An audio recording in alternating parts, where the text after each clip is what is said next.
para comenzar voy a explicarles un poco del termistor que utilizamos, es un sensor de temperatura. En esta práctica lo que queríamos lograr era hacer que con ayuda de un relé el sensor marcara la temperatura de una resistencia para calentar agua. Empezamos con 0 grados aproximadamente, utilizamos 5 en nuestro caso, y hasta 80. El tipo de termistor que utilizamos fue un tipo de NTC. Aquí se muestra un poco la gráfica, cómo actúa. Y este ayuda muchísimo porque puede medirte desde temperaturas muy bajas hasta temperaturas muy altas. Bueno, pues yo les voy a explicar acerca de cómo pudimos obtener la ecuación de relación de temperatura y voltaje y acerca de las dos pruebas que realizamos para poder obtener nuestro resultado deseado. Primero, para obtener la ecuación, relacionamos las medidas de temperatura y voltaje que nos daba nuestro sensor.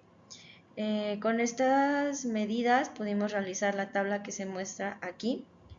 Primero, pues ya con el condicionamiento que realizamos, cada que pasaba cierto tiempo la temperatura iba avanzando, entonces cada que iba aumentando nuestro voltaje iba aumentando igual. Entonces cada que pasaba cierto tiempo y tomábamos la temperatura, tomábamos también el voltaje. Nuestra temperatura inicial fue de 0 grados y nos dio 1.35 de voltaje, y nuestra temperatura final fue de 100 grados, el cual nos dio 4.39, que nos tenía que dar 5, pero pues es muy aproximado, entonces pues está bien.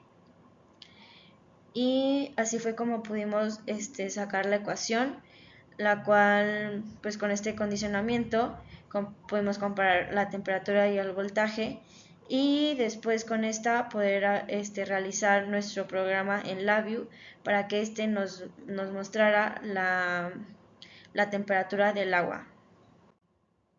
Como mencioné, realizamos dos pruebas. La primera prueba fue únicamente con el sensor y la segunda prueba fue ya con el sensor acondicionado. Este sensor lo acondicionamos con un Arduino y con un relé para que fuera automático, y pues con el programa ir regulando la temperatura que el usuario nos pedía. Hola, yo vengo a explicar el diagrama de bloques de nuestra práctica número 10 que fue realizada con el sensor de temperatura. Primeramente tenemos un timer para que la ecuación sea un poco retardada y no se muestre específicamente al tiempo correcto. Tenemos la misma ecuación que se generó una vez al acondicionar el sensor.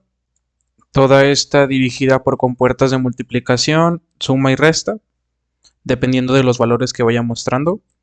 Tenemos el muestreo de los milivolts, que son los que van directo a la ecuación. Tenemos después la forma en la que se van a estar mostrando los resultados, ya sea en temperatura.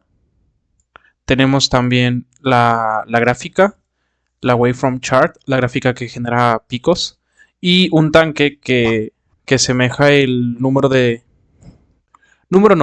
grados de temperatura, el nivel de la temperatura exactamente.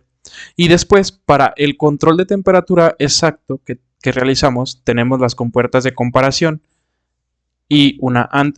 Esto para que ingresemos una temperatura a la cual queremos que se caliente y se prenda la resistencia hasta llegar a esa temperatura y se apague.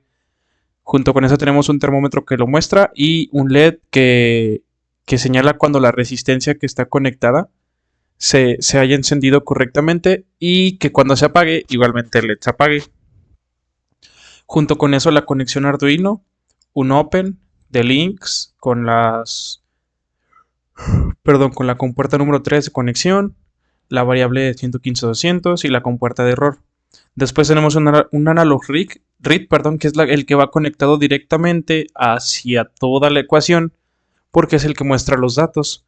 Es el que hace que todos los datos se muestren en el diagrama de panel, en este, perdón. Y tenemos después un digital write, que es el que muestra el LED, el termómetro, y la conexión para el cambio de temperatura específico para que se encienda y se apague dependiendo del nivel de temperatura. Y finalmente un close para cerrar todo el ciclo del Arduino dentro de un while con su stop, lo cual sería todo de este programa del sensor de temperatura. Muy bien, entonces para nuestro panel de control, el que sería más el visual, se estaría utilizando lo que es una gráfica waveform chart. En esta nos mostraría el incremento de las temperaturas. Asimismo, nosotros decidimos poner un indicador para ver los milivolts que nos estaba entregando en ese momento nuestro sensor y igualmente la temperatura una vez que ya salía de la ecuación. También hicimos un sistema de control en el que el usuario puede controlar la temperatura de nuestro sistema. Te muestra tu temperatura actual, puedes ingresar tu temperatura deseada y el de temperatura de usuario te enseña la temperatura cómo va incrementando hasta llegar a la temperatura que usted ingresó. De igual manera decidimos poner un indicador en el que significaba que estaba prendida o apagada nuestra resistencia, mostrando el calor. Y para nuestro sistema físico utilizamos lo que fue un op-amp TL084 y en nosotros utilizamos 3 de las entradas que tiene. Calculamos nuestras resistencias y nuestras formas de cómo hacerlo, como ya les explica antes mi compañera. Esta fue la forma final que tomó nuestro circuito, que igualmente se las mostraré físicamente, y de aquí conectamos directamente a lo que es el Arduino y nuestro sensor para que esto quedara totalmente funcional. Esto nos ayuda a entregarnos, cuando el sensor está en su mínimo valor, un voltaje de 0 volts y cuando está en su máximo valor, un voltaje de 5 voltios. Muy bien, entonces nuestro sistema ya funcionando, como podemos ver, nos está entregando nuestra temperatura y voltaje actual, asimismo como podemos ver nuestra temperatura actual, que está aproximadamente en 17. Si nosotros queremos que nuestra resistencia prenda, le ingresaríamos lo que viene siendo una temperatura a nuestro indicador, y esto la ingresamos y podemos ver que se prende el indicador de que nuestra resistencia está prendida y comienza a calentar. Una vez que se llegue a la temperatura deseada, esta va a desconectarse. Igual podemos ver que la gráfica obviamente va subiendo de poco en poco, ya que pues no subió tanto la temperatura. Como podemos ver igual en el sistema físico, ya estaría prendida la resistencia y estaría calentando el agua.